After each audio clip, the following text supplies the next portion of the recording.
this is Sam Black with my fourth match with Eldrazi in Modern, or not Modern, in Legacy, sorry. Fifth match with Eldrazi in Legacy.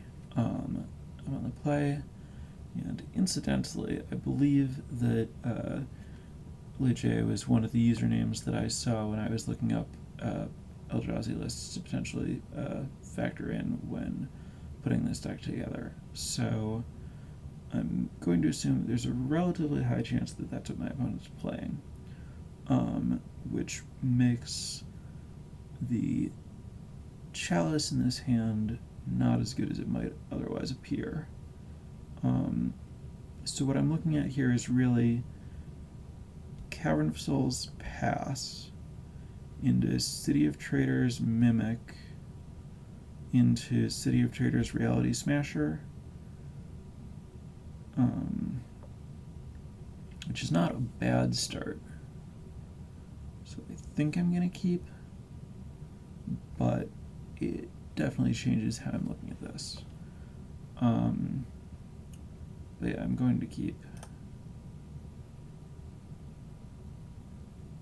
I kind of want to bluff with this Cavern of Souls. Like play it on Elf or Human or something. Or Merfolk.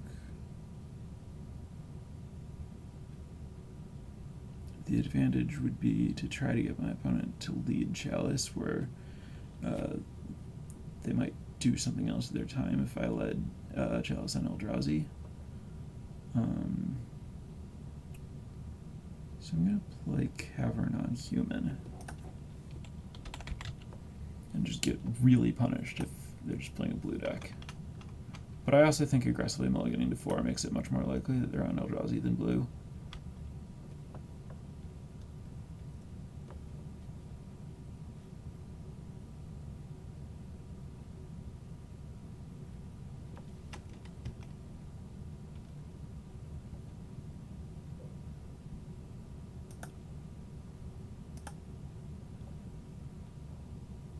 I'm going to Mimic rather than Endless One here.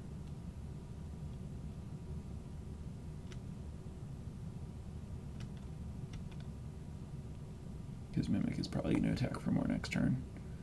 Endless One might get better.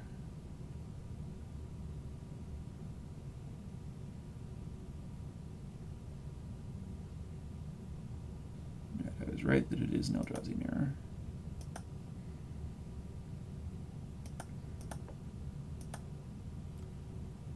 And the question is whether I want a Reality Smasher or a Thought Knot. And I think the answer is... the hand's so small. I'm probably just supposed to Thought Knot. I don't love it, but I think that's where we're at. Obviously that means I tapped a mana that is totally needless to tap, but that doesn't matter.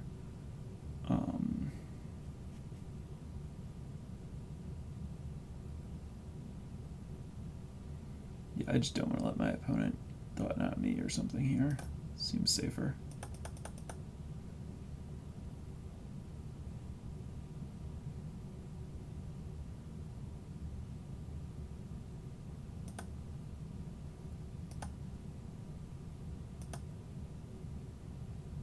I guess this is quite a bit worse against Dismember, sort of. I still get to try to take one big threat.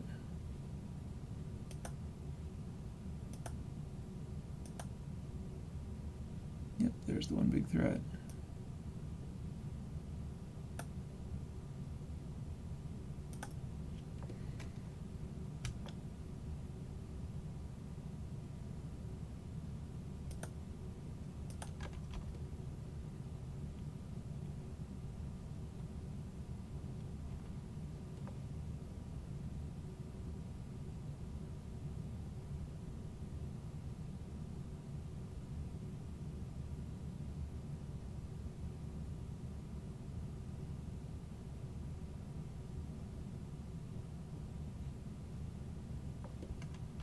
I'll just pass here, and then and start building up to enough mana to cast Reality Smasher by making a Scion. So that if I draw a 2-mana land, I can Reality Smash.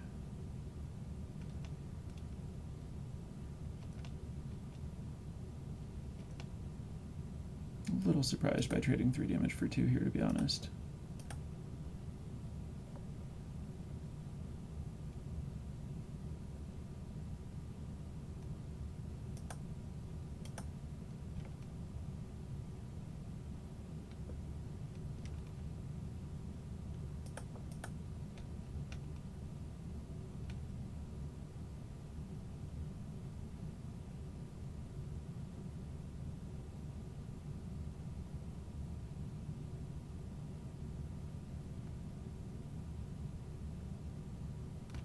That's fine.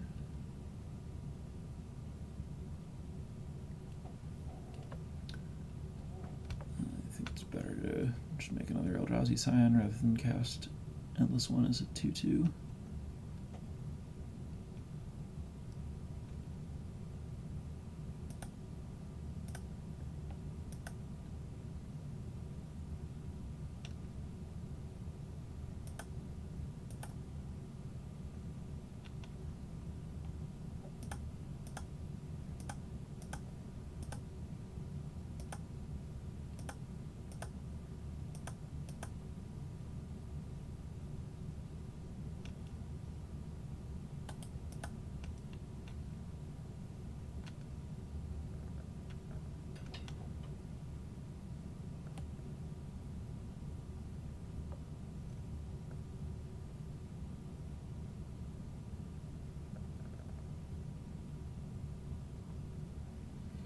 Alright, so as good as those 1/1s where we can probably find something a little better.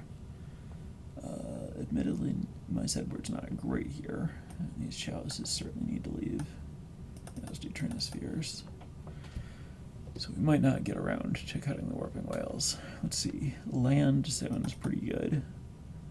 I guess I want Ratchet Bomb for my opponent's Endless Ones. Ulamog, because it actually matters unlike most of this stuff. Jite is great. And now it's between Revokers and Warping Whales. Warping Whale, I think, is actually better than Revoker, even if Revoker can stop opposing Jites and Ratchet Bombs, since it incidentally also stops mine in the process. Whereas Warping Whale can ramp up to the big stuff and exile small mimics. I mean, just exile mimics.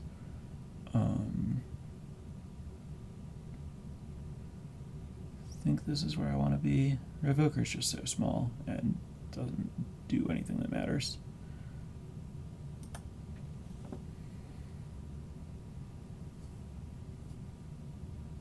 This hand is atrocious.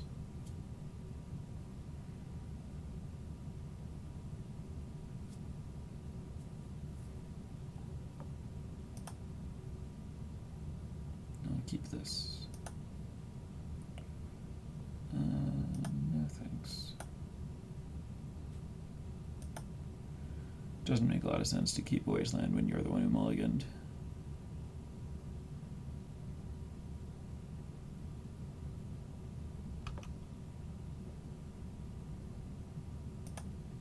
I don't see any reason not to get Ratchet Bomb into play.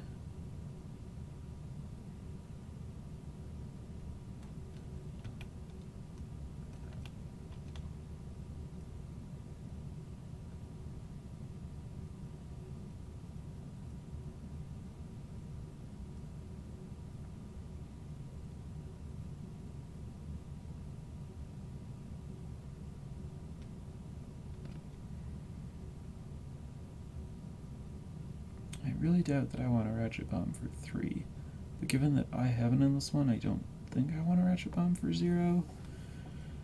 But then I'd be talking about trying to get my Ratchet Bomb up to 2. I think I want to go up to 2 with it, and then I'm better positioned to keep going up from there if I want. I have to decide if it's worth playing this at 4/4, if I want to wait quite a while to make it huge. The thing about waiting quite a while to make it huge is that it's kind of great And I don't have a lot going on. I don't think the 3 damage really matters. So I think I just play Temple and pass, then Smasher the next turn, and then play on this one as like an 8/8, and it's just very easy for my opponent to have kept a hand that can't deal with an 8/8, whereas a 4/4 just trades for whatever.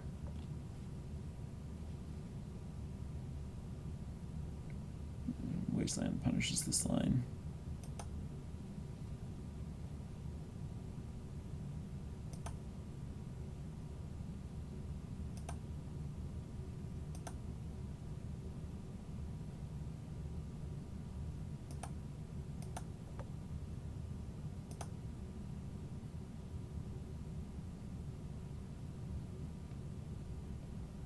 I'm going to play Eye, and now that I have fewer lands, it again becomes a question about whether I want to play on this one. My life total's lower, so I get quite a bit more punished by Wasteland here. On the other hand, if my opponent Wastelands, then I think the best thing I can do is actually just Warping Whale, and then be able to Reality Smasher. So I'm going to hold off again because I drew the other card that I can play this turn.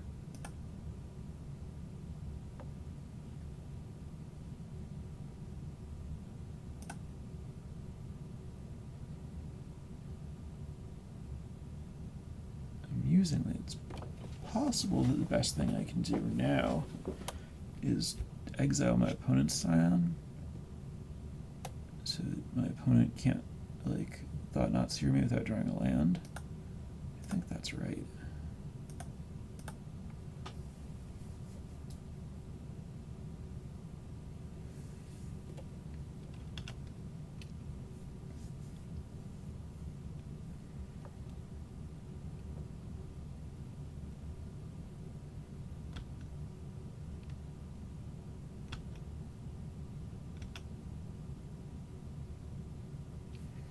I think I want to take this Ratchet Bomb up.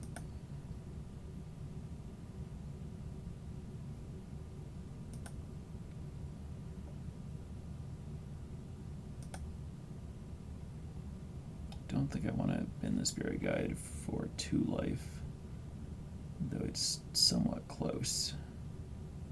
Actually,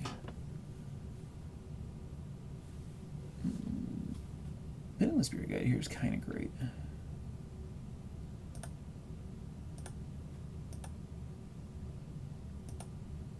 Because in addition to being 2 life, it gives me the option to just play on this one as a 4/4 again. Which I don't think I want to do though. I can just attack. My opponent has already not cast Thought-Knot Seer while having the mana to do so, to cast it. But this stops me from being dead to Reality Smasher. I guess Ratchet Bomb already stops me from being dead to Reality Smasher.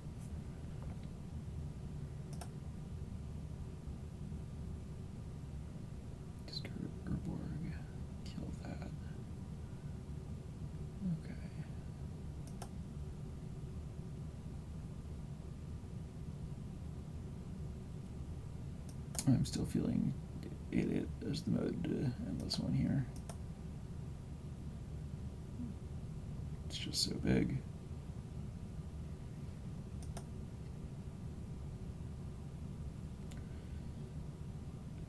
The problem with Ratchet Bombing right now is that if my opponent draws Thought-Knots here, I basically lose, so I don't really want to give them another draw step for that.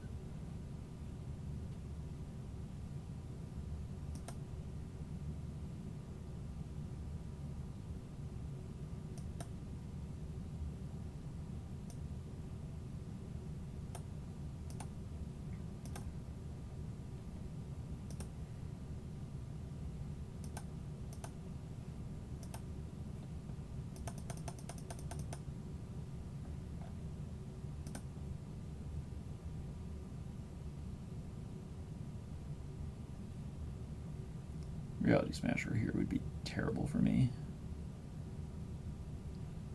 No, this is a 8/8, not a 5/5. I would just block it and blow up the Ratchet Bomb and everything would be fine. Which is why I left the Ratchet Bomb on 3 rather than moving it up to 4 to answer a hypothetical Thought-Knot Seer.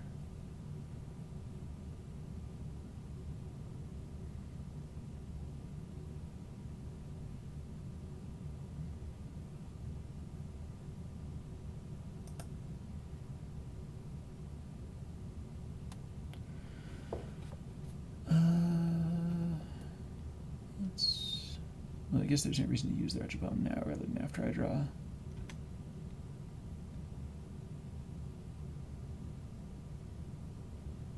So let's use the Wretched Bomb and see what my opponent gets.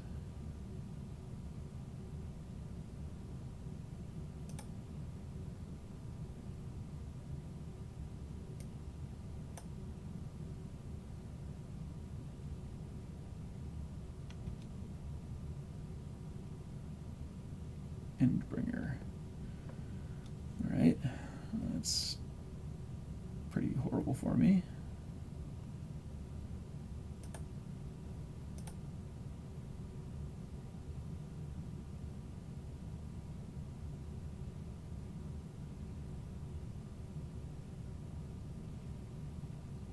Kind of have to draw a Dismember.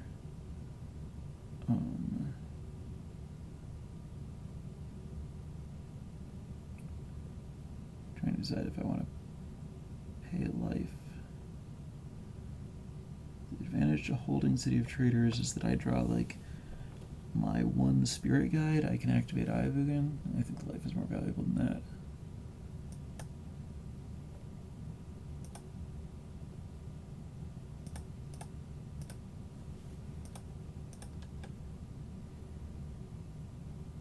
I guess the better reason to hold City of Traders would be so that next turn I could draw Reality Smasher and Reality Smasher plus equip the Chite. But I don't really need to pass it exactly then. I can pass it later, I think. Spatial Contortion, and then also Dismember? No. Oh, that was to stop me from getting counters.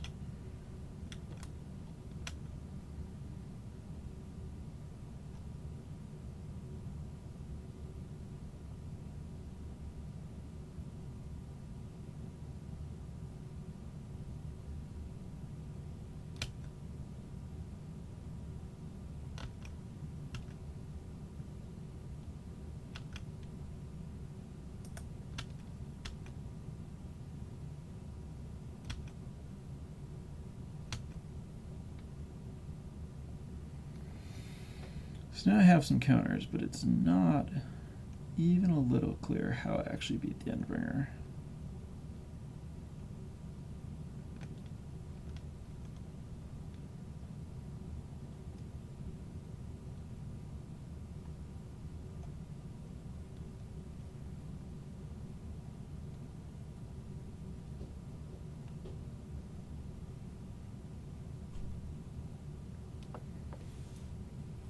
I think the answer is that I don't.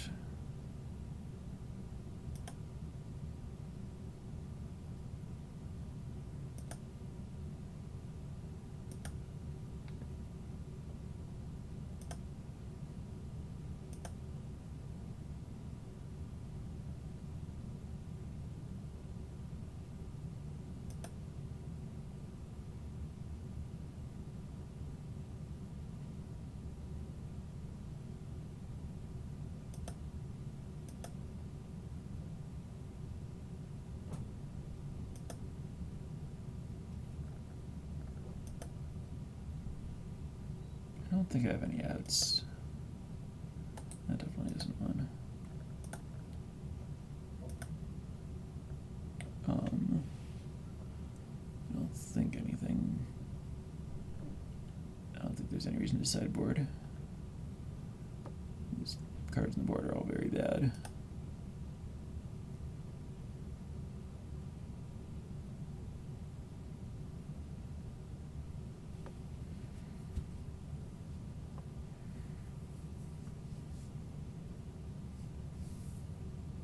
Kind of fitting that I'm only going to game 3 in the mirror, I suppose.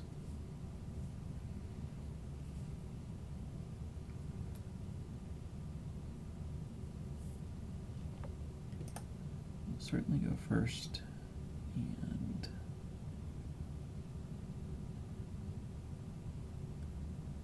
this hand is definitely not exciting.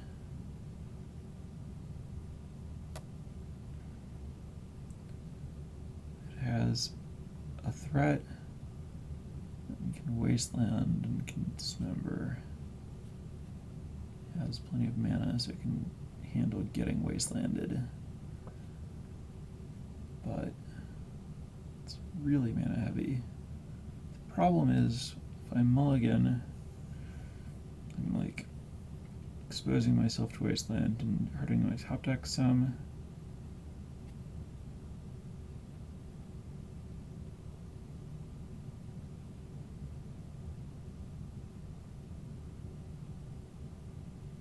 This hand is well positioned to draw into some big threat.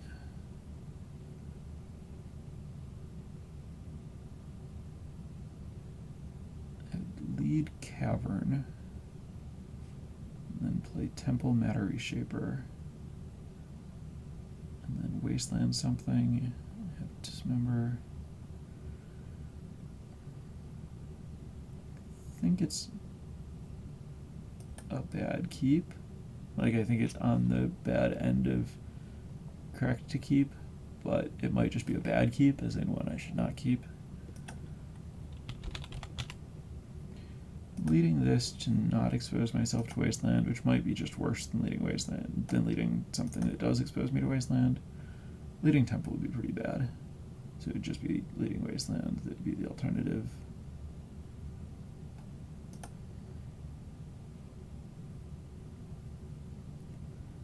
There's like an argument for just dismembering that thing.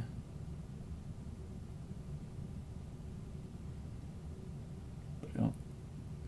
The argument is basically, if my next card's not a spell and my opponent has Thought-Knot Seer, then it's like sort of good. Then it's good, because then the Thought-Knot Seer misses rather than just getting my Dismember.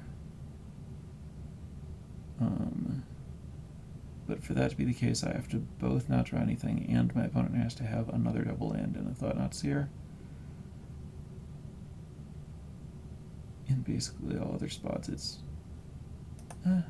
just not that much better to not Dismember, so I'm going to Dismember. I guess it's a lot better if my opponent has Endbringer at some point, but I get to like Wasteland to try to keep them off Endbringer.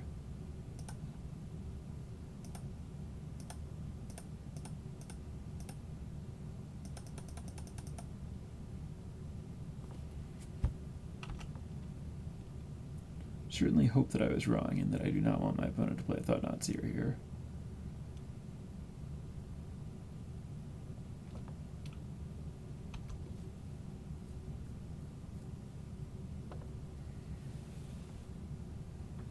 Unless I draw another Dismember, then it'd be great.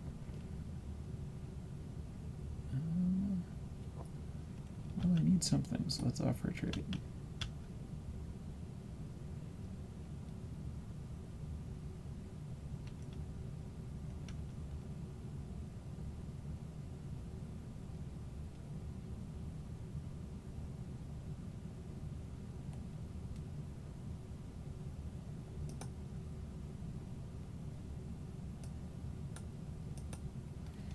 My opponent hits City and is trying to decide whether to put it into play. I had Urborg. I guess I will put it into play. And I'm going to Wasteland at Temple.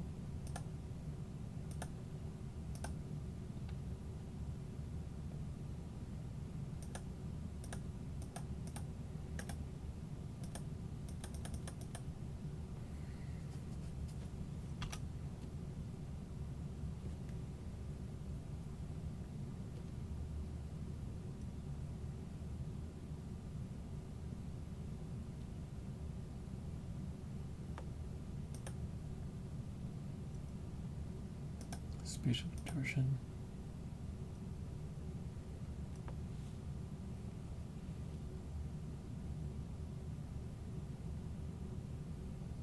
I hope I draw something good to do with mana, because definitely don't have anything else going on.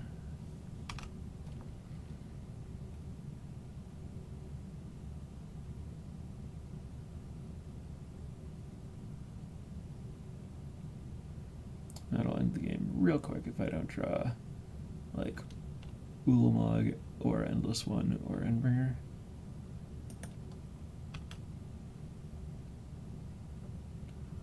If I draw Ulamog, I can cast it next turn, unless you get Wastelanded.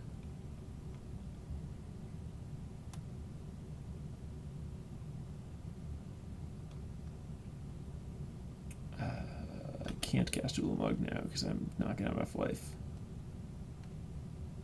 Oh, kind of perfect. Also kind of not enough because I block one and I die. So let's bluff Dismember, which there's no possible way that I could have, due to the fact that if I had it, I would have cast it. But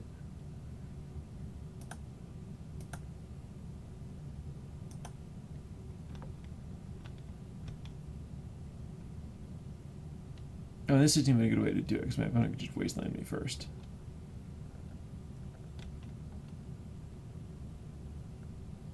I think wastelanding is better than just giving me no credit, but giving me no credit is certainly respectable.